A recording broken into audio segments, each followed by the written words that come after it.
Hello. There's something important we need to discuss about your health. 고령자의 몸은 더 이상 젊은 스포츠카가 아닙니다. 70년 된 엔진을 계속 무리하게 사용하면 고장납니다. 75세가 넘었다면 운동 방식을 완전히 바꿔야 건강을 지킬 수 있습니다. 지난달에 저희 병원 중환자실에 입원하셨던 78세 김 회장님 이야기를 해드리겠습니다. 이분은 동네에서 건강을 잘 챙긴다고 소문나신 분이었습니다. 새벽 5시면 꼭 일어나 조깅을 하셨고 주말에는 배낭을 메고 등산을 하셨습니다. 또래 친구들이 지팡이를 짚을 때 이분은 반바지를 입고 탄탄한 종아리 근육을 자랑하셨던 분입니다. 술도 담배도 하지 않으셨습니다. 그런데 어느 날 아침 평소처럼 공원을 뛰다가 갑자기 득 하는 소리와 함께 쓰러지셨습니다. 지나가던 사람들이 급히 119를 불러 응급실로 오셨지만 상태는 심각했습니다. 심장은 쇼크 상태였고 넘어지면서 고관절까지 복합골절이 일어난 상태였습니다. 나중에 의식을 찾으신 회장님이 저를 붙잡고 억울하다며 눈물을 흘리셨습니다. 선생님, 제가 뭘 잘못했습니까? 다른 사람들이 술 마실 때 운동하고 잘 때 걷기 했는데 왜 저한테 이런 일이 생긴 겁니까? 여러분, 이게 정말 운이 없어서 생긴 일일까요? 아닙니다. 냉정하게 말씀드리면 김 회장님은 70대의 몸으로 20대처럼 운동했기 때문에 쓰러지신 겁니다. 자동차로 비유해 보겠습니다. 여기 70년 된 클래식카가 한 대 있습니다. 관리를 아주 잘해서 겉모습은 반짝반짝합니다. 하지만 엔진 내부는 어떨까요? 부품은 낡았고 고무 패킹은 사갔으며 엔진의 탄력은 떨어져 있습니다. 이 차를 타고 고속도로에서 시속 150km로 달리면 어떻게 될까요? 겉모습이 아무리 깨끗해도 엔진은 그 자리에서 고장 날 것입니다. 사람의 몸도 마찬가지입니다. 75세가 넘으면 우리 몸의 심장과 혈관, 뼈와 근육은 완전히 다른 상태로 변합니다.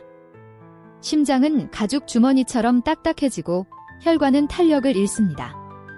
뼈는 숭숭 뚫린 스펀지처럼 약해집니다. 그런데 마음은 여전히 젊었을 때와 같거나 건강해져야 한다는 강박 때문에 자신의 몸 상태를 무시하고 무리하게 운동하는 것입니다. 이것은 운동이 아닙니다. 자신의 몸에 가하는 부담입니다. 오늘 저는 의사로서 여러분께 간곡히 당부합니다. 병원에서 자세히 알려주지 않는 75세 이후에는 즉시 멈춰야 할 위험한 운동 6가지가 있습니다. 그리고 여러분의 낡은 엔진을 오래오래 건강하게 달리게 하는 진짜 운동법은 따로 있습니다. 지금부터 종이와 펜을 꺼내십시오. 아니면 자녀분들을 불러 이 영상을 함께 보십시오. 오늘 내용만 제대로 알아도 앞으로 남은 20년 동안 병원비를 크게 아끼고 무엇보다 자식들에게 부담이 되지 않는 당당하고 건강한 노후를 보낼 수 있습니다. 오늘 영상이 기대되신다면 좋아요 버튼 한 번만 꾹 눌러주세요. 여러분의 작은 관심이 누군가의 생명을 구하는 기적이 될 수 있습니다. 자, 그럼 본격적으로 시작하겠습니다. 지금부터 제가 말씀드릴 3가지 운동은 75세가 넘으셨다면 오늘 당장 그만두셔야 합니다. 아니, 생각조차 하지 마십시오. 이건 단순히 돈을 아끼자는 차원이 아닙니다. 건강하던 여러분의 몸을 지키기 위한 생존 수칙입니다. 김 회장님이 중환자실에서 저에게 물으셨습니다. 내가 매일 아침 하던 조깅이 나를 위험하게 만들었다는 말이냐? 저는 단호하게 그렇다고 답했습니다. 첫 번째로 여러분이 당장 멈춰야 할 것은 숨이 턱까지 차오르는 조깅입니다. 많은 어르신들이 오해하십니다. 땀을 흠뻑 흘리고 숨이 가빠야 운동이 된다고 생각하십니다. 젊었을 때 배운 상식이죠. 하지만 75세 이후에는 이 상식이 여러분의 심장을 위험하게 만드는 독이 될 수 있습니다. 왜 그럴까요? 우리 심장은 젊었을 때는 고무풍선처럼 부드럽고 탄력적입니다. 피가 들어오면 늘어났다가 힘차게 내보냅니다. 하지만 70년 넘게 쉬지 않고 뛴 심장은 이제 두꺼운 가죽 주머니처럼 딱딱해져 있습니다. 의학적으로 심장 경직도가 높아졌다고 합니다. 이런 상태에서 갑자기 달리기를 해 심박수를 올리면 어떻게 될까요? 딱딱한 심장은 빨리 뛰기만 할 뿐 피를 충분히 받아들이지도 내보내지도 못합니다. 결국 심장 근육 자체의 혈류 공급이 원활하지 않은 허혈 상태가 옵니다. 쉽게 말해 심장이 제대로 숨을 쉬지 못하는 겁니다. 그래서 멀쩡히 뛰시다가 갑자기 적하고 쓰러지시는 것입니다. 그럼 어떻게 해야 할까요? 기준은 딱 하나입니다. 옆 사람과 대화가 가능한지 확인하십시오. 친구분과 산책하면서 어제 본 드라마 이야기를 나누는데 전혀 지장이 없다면 그것이 안전한 강도입니다. 하지만 숨이 차서 말하기 힘들다 싶으면 그 즉시 멈추셔야 합니다. 그건 운동이 아니라 심장을 괴롭히는 일입니다. 두 번째는 등산입니다. 정확히 말하면 산에서 내려오는 행동입니다. 김 회장님도 바로 하산길에 사고를 당하셨습니다. 여러분, 산에 올라갈 때는 힘들어서 조심조심 가십니다. 그런데 내려올 때는 기분도 좋고 발걸음도 가벼워서 큰 걸음으로 내려오시죠. 바로 그 순간 여러분의 무릎 연골은 맷돌에 갈리듯 으스러질 수 있습니다. 내려올 때 무릎에 가해지는 압력은 체중의 3배에서 4배입니다. 체중 60kg인 분이 내려올 때 무릎은 200kg이 넘는 무게를 견뎌야 합니다. 낡은 타이어에 무거운 트럭짐을 실고 달리는 것과 같습니다. 더 무서운 건 낙상입니다. 70대 이후에 넘어져서 고관절, 즉 엉덩이뼈가 부러지면 이건 단순한 골절이 아닙니다. 매우 위험한 상황이라고 할 수 있습니다. 통계적으로 고관절 골절 환자가 수술을 받지 않을 경우 2년 안에 사망할 확률이 70%가 넘습니다. 뼈가 부러져서 돌아가시는 것이 아니라 누워 계시는 동안 근육이 빠지고 폐렴이나 욕창이 생기며 합병증으로 이어지는 경우가 많습니다. 그러니 제발 산 정상까지 가겠다는 욕심을 버리십시오. 꼭 가셔야겠다면 차를 타고 입구까지 가셔서 평평한 둘레길만 걸으십시오. 그리고 만약 산에 가신다면 반드시 등산 스틱 2개를 사용해 무릎에 가는 힘을 팔로 분산시켜야 합니다. 세 번째는 의외라고 생각하실 겁니다. 바로 찬물 샤워나 차가운 물에서의 수영입니다. TV에서 건강 비결이라면서 한겨울에 얼음물에 들어가거나 냉수 마찰하시는 분들 가끔 나오시죠? 75세 이상 어르신에게 그런 행동은 매우 위험할 수 있습니다. 우리 몸은 급격한 온도 변화에 매우 취약합니다. 특히 뜨거운 물에 있다가 갑자기 찬물로 들어가거나 더운 여름에 시원하려고 찬물에 뛰어들 때 콜드쇼크 반응이 일어납니다. 차가운 물이 피부에 닿는 순간 온몸의 혈관이 전기 충격을 받은 것처럼 순식간에 수축합니다. 혈관이 좁아지면 그 안을 흐르는 혈압은 어떻게 될까요? 급격히 치솟습니다. 그 압력을 견디지 못하고 뇌혈관이 터지거나 심장에 무리가 갈 수 있습니다. 실제로 목욕탕 냉탕에서 의식을 잃고 실려오시는 어르신들이 꽤 있습니다. 수영 자체는 좋습니다. 관절에 무리도 안 가고 아주 좋은 운동입니다. 단, 물 온도가 체온과 비슷한 미지근한 온수풀이어야 합니다. 동네 수영장에 가시면 체온 조절탕이나 온수풀이 따로 있습니다. 거기서 천천히 물속 걷기를 하십시오. 그게 여러분을 건강하게 하는 길입니다. 지금 말씀드린 이 3가지, 조깅, 하산, 찬물 수영. 이것들은 여러분의 심장과 뼈를 직접적으로 위협하는 가장 강력한 위험 요소입니다. 하지만 이게 끝이 아닙니다. 다음 파트에서 말씀드릴 3가지는 더 교묘하고 더 치명적입니다. 헬스장이나 골프장 다니시는 분들, 그리고 자전거 타시는 분들은 다음 내용을 모르면 정말 큰일 날 수 있습니다. 이 영상이 여러분의 생명을 지키는 방패가 되기를 바랍니다. 소중한 친구분들에게도 꼭 공유해 주십시오. 좋은 정보는 나눌수록 커집니다. 자, 그럼 더 중요한 다음 이야기로 넘어가겠습니다. 이제 조금 더 교묘하고 위험한 운동 3가지를 말씀드리겠습니다. 앞서 말씀드린 조깅이나 등산은 힘들어서라도 중간에 멈추게 되지만 지금 말씀드릴 것들은 재미가 있어서 혹은 몸이 좋아지는 느낌이 들어서 멈추지 못한다는 게 문제입니다. 바로 그 점이 여러분을 더 큰 위험에 빠뜨릴 수 있습니다. 네 번째로 절대 하지 말아야 할 행동은 숨을 참으면서 무거운 것을 드는 근력 운동입니다. 요즘 근육이 재산이라고 해서 헬스장 다니시는 어르신들이 정말 많습니다. 아주 훌륭한 일입니다. 그런데 문제는 힘을 쓰는 방법입니다. 무거운 역기나 아령을 들 때 우리도 모르게 흗하고 숨을 참게 됩니다. 이를 의학 용어로 발살바 호흡이라고 합니다. 숨을 참으면 복부 압력이 올라가 힘을 쓰기는 좋아지지만 그 순간 혈압은 상상을 초월할 정도로 치솟습니다. 평소 혈압이 120이던 분도 숨을 참고 힘을 쓰는 순간 순식간에 200, 250까지 올라갈 수 있습니다. 낡고 약해진 뇌혈관에 꽉 막힌 압력밥솥처럼 압력이 차오르는 겁니다. 어떻게 되겠습니까? 뇌동맥류가 있으신 분들은 그 자리에서 혈관이 터져 뇌출혈이 올 수 있습니다. 실제로 김 회장님 친구분 중에도 헬스장에서 벤치 프레스 하시다가 뇌졸중이 와서 반신마비가 된 분이 계십니다. 근육을 키우려다가 평생 휠체어를 타야 할 수도 있습니다. 그럼 근력 운동을 하지 말라는 말인가요? 아닙니다. 숨만 안 참으시면 됩니다. 힘을 쓸 때, 즉 들어올릴 때 입으로 후 하고 숨을 내뱉으십시오. 숨기를 열어두면 혈압이 급격히 상승하지 않습니다. 그리고 제발 무거운 무게에 욕심내지 마시고 가벼운 무게로 횟수를 늘리십시오. 우리는 보디빌더가 될 게 아닙니다. 다섯 번째는 1시간 이상 쉬지 않고 타는 자전거입니다. 자전거는 무릎 관절에 체중이 실리지 않아 참 좋은 운동입니다. 하지만 여기엔 치명적인 함정이 있습니다. 바로 안장입니다. 딱딱하고 좁은 안장에 앉아서 한두 시간씩 페달을 밟으면 우리 몸의 회음부, 즉 엉덩이 사이의 중요한 부위가 눌립니다. 이곳에는 하반신으로 가는 중요한 신경과 혈관들이 고속도로처럼 지나갑니다. 그런데 안장이 이 고속도로를 꽉 틀어막는 겁니다.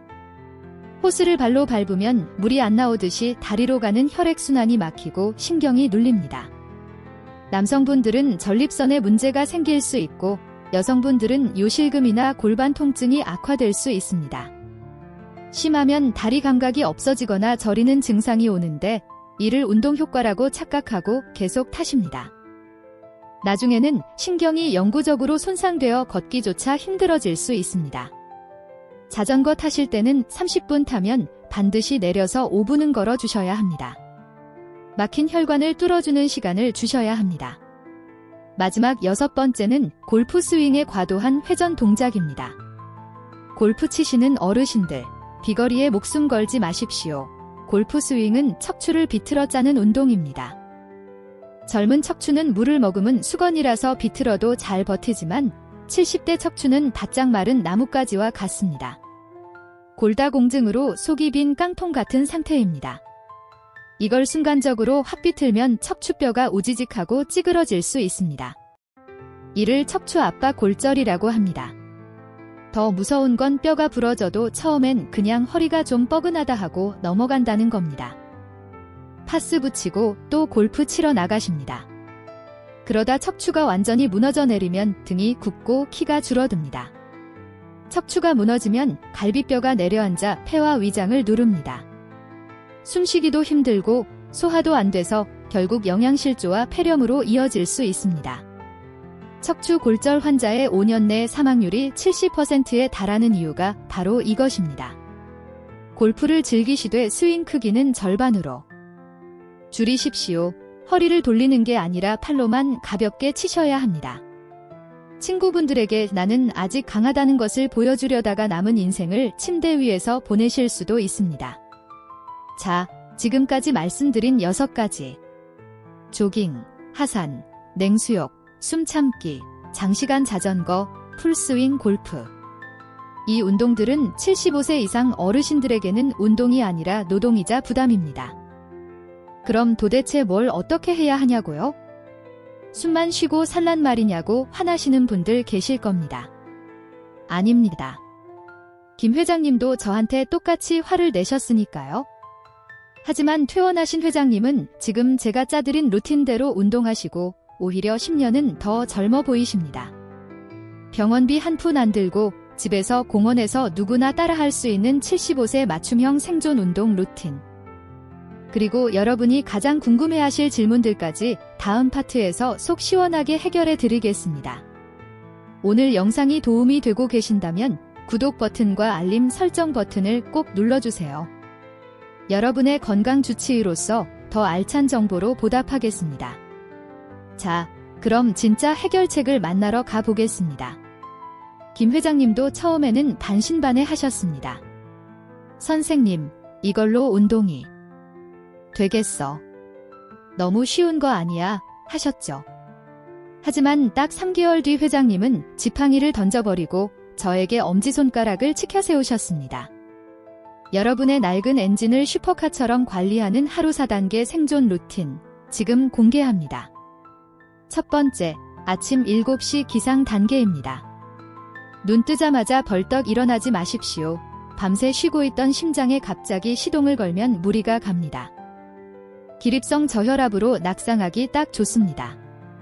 침대에 누운 채로 5분만 투자하세요.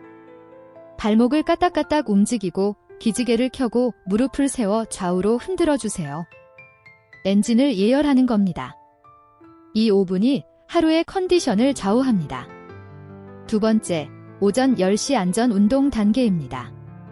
아침 드시고 소화가 되면 평지 걷기를 하십시오. 산이나 오르막길은 피하세요.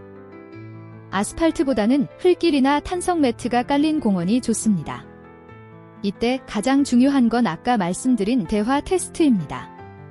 친구분과 통화하시거나 라디오를 들으면서 흥얼거릴 수 있는 속도로 딱 30분만 걸으십시오. 세 번째, 오후 3시 근력 운동 단계입니다. 집에서 의자에 앉아 탄력 밴드 운동을 하십시오. 이게 핵심입니다. 걷기만 해서는 상체 근육과 코어, 근육을 키우기 어렵습니다. 8,000원짜리 고무 밴드 하나면 충분합니다. 의자에 앉아서 밴드를 양손으로 당기거나 발에 걸고 밀어주는 동작을 하세요. 숨을 후 내뱉으면서 당기면 혈압 걱정 없이 안전하게 근육을 만들 수 있습니다. 네 번째, 저녁 7시 수중 운동 단계입니다. 동네 수영장 온수풀에서 걷기입니다. 하루 종일 체중을 견딘 무릎과 허리를 물에 부력으로 쉬게 해주는 겁니다. 물속 저항 때문에 걷기만 해도 운동 효과는 땅 위보다 2배나 높습니다. 이게 바로 김 회장님이 실천하신 루틴입니다. 돈도 안 들고 관절도 다치지 않으며 심장에도 부담이 없습니다. 자, 그런데 여기서 여러분들이 진료실에서 자주 묻는 질문 3가지가 있습니다. 이것까지 아셔야 완벽해집니다. 첫 번째 질문입니다.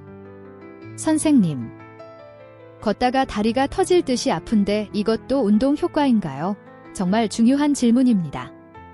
통증에는 가짜 위험과 진짜 위험이 있습니다. 만약 걷다가 다리가 아픈데 허리를 앞으로 숙이거나 쪼그리고 앉았더니 통증이 사라진다. 이건 척추관 협착증입니다. 소위 말하는 쇼핑카트 증후군이죠.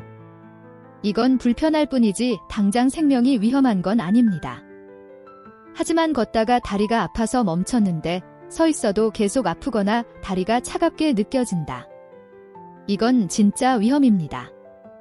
말초동맥 질환이라고 해서 다리 혈관이 막힌 겁니다. 다리 혈관이 막혔다는 건 심장혈관, 뇌혈관도 막히고 있다는 신호일 수 있습니다. 이때는 운동을 할 게 아니라 당장 심장내과나 혈관외과에 가셔야 합니다. 두 번째 질문입니다. 팔다리는 마른데 배만 볼록 나왔어요. 괜찮은가요? 절대 괜찮지 않습니다. 이를 의학 용어로 근감소성 비만이라고 합니다. 이게 일반적인 비만보다 사망률이 훨씬 높습니다. 근육이 빠진 자리에 내장 지방이 끼는 건데 이 내장 지방은 염증을 유발합니다. 해결책은 딱 하나입니다. 밥양을 줄이지 마시고 단백질을 늘리십시오. 자신의 손바닥만한 크기의 고기, 생선, 두부, 계란을 꼭 드셔야 합니다. 그리고 아까 말씀드린 앉아서 하는 밴드 운동으로 근육을 채워 넣으셔야 합니다. 세 번째 질문입니다. 비싼 러닝화나 스마트워치가 도움이 될까요? 솔직히 말씀드리겠습니다. 수십만 원짜리 장비 살 돈으로 대학 병원에 가서 심폐운동 부하검사, 영어로 CPT라고 합니다. 이걸 한번 받으십시오. 내 심장이 정확히 어느 강도에서 힘들어하는지, 어디까지가 안전한지 숫자로 정확히 나옵니다. 내 몸의 상태를 정확히 알고 운동하는 것이 비싼 신발보다 100배는 더 가치 있습니다. 여러분, 운동은 극기 훈련이 아닙니다. 내 몸을 돌보는 위로가 되어야 합니다. 오늘 배운 이 루틴과 상식들 어렵지 않으시죠? 오늘부터 당장 이 안전한 노후 운동을 시작해 보겠다. 내 몸을 아껴주겠다. 다짐하신 분들은 댓글에 실천 딱 2글자만 남겨주세요. 여러분의 그 작은 다짐이 작심삼일을 30년 습관으로 만들어줄 겁니다. 댓글창에서 서로 격려해 주시면 더 좋겠습니다. 자, 이제 마지막으로 건강을 되찾은 김 회장님의 모습과 함께 제가 여러분께 드리고 싶은 마지막 당부의 말씀을 전해드리겠습니다. 얼마 전 퇴원 1주년을 맞아 외래 진료를 오신 김 회장님은 됐습니다. 예전처럼 터질 듯한 종아리 근육을 자랑하거나 땀 냄새를 풍기며 들어오시지 않았습니다. 대신 아주 편안하고 온화한 얼굴로 진료실 문을 여셨습니다. 회장님이 웃으면서 제게 말씀하시더군요. 선생님, 예전에는 산 정상에 못 올라가면 내가 늙었구나 싶어서 화가 났는데 지금은 평지에서 손녀딸 손잡고 걸을 수 있는 내 2다리가 그렇게 고마울 수가 없습니다. 이제야 진짜 운동이 뭔지 알겠습니다. 그렇습니다. 여러분, 회장님은 더 이상 무리하게 산을 타지 않으십니다. 헐떡거리며 뛰지도 않으십니다. 하지만 그 누구보다 건강하십니다. 혈압은 정상으로 돌아왔고 무릎 통증도 사라졌으며 무엇보다 얼굴에 여유가 넘치십니다. 자신의 몸을 이기려는 고집을 버리고 자신의 몸을 이해하고 보듬어주는 지혜를 선택하신 덕분입니다. 오늘 긴 시간 동안 제가 드린 말씀 딱 3가지만 기억해 주십시오. 첫째, 75세가 넘으면 운동은 극기 훈련이 아닙니다. 옆 사람과 웃으며 대화할 수 있는 강도, 숨을 편안하게 쉴 수 있는 속도, 이것이 여러분을 살리는 황금 법칙입니다. 둘째, 겉모습에 속지 마십시오. 비싼 등산복과 근육질 몸매보다 중요한 건 내 심장과 혈관이 감당할 수 있는 안전한 범위를 아는 것입니다. 셋째, 이 영상을 혼자만 알고 계시지 마십시오. 지금도 어디선가 건강해지겠다고 무거운 역기를 들거나 가파른 산을 오르고 계신 소중한 친구분들에게 이 영상을 꼭 공유해 주십시오. 한 분의 생명이라도 더 지킬 수 있다면 의사인 저에게는 그것만큼 큰 보람이 없습니다. 저는 병원에서 20년 동안 수많은 환자분들의 마지막을 지켜봤습니다. 그중 가장 안타까운 건 조금만 일찍 알았더라면 막을 수 있었던 이별들입니다. 오늘 이 영상이 여러분과 여러분 가족의 행복을 지키는 든든한 울타리가 되었기를 진심으로 바랍니다. 여러분의 건강한 노년을 끝까지 응원하겠습니다. 오늘도 무사히 하루를 보내시고 내일 아침에도 건강하게 눈 뜨시기를 기도합니다. 사랑하는 가족들과 오래오래 행복하십시오. 지금까지 대한민국 어르신들의 주치의 건강지킴이었습니다.